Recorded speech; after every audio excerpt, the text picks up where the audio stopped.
Welcome to Not Milk Never Milk. Subscribe if you're lactose intolerant. You'll start by checking capability and getting the right cable.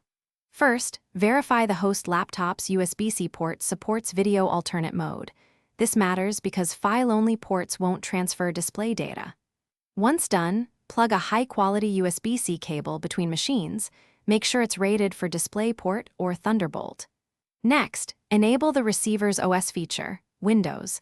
Allow projecting to this PC. Mac OS, Sidecar requires an iPad.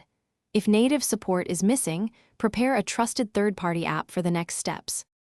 Now configure displays and apps together. On the host, open display settings and select Extend or Second Screen only. This controls whether your work spans both displays. On the receiver laptop, launch its built-in projector or third-party receiver app and accept permissions for screen capture and network if requested.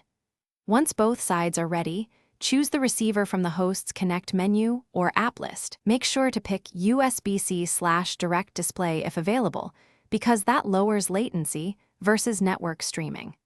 Adjust resolution and orientation for ergonomic flow. Finish by fine-tuning display settings and confirming stability.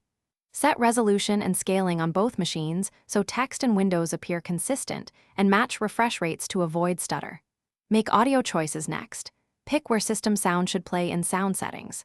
If the receiver shows nothing, check the cable and swap USB-C ports first, then reinstall GPU and USB drivers and reboot both laptops. If issues persist, switch to a different connection method. For example, a dedicated USB-C dock or a network-based app, to isolate hardware versus software causes. Thanks for watching. If this was helpful, leave a like and consider subscribing. See you next time.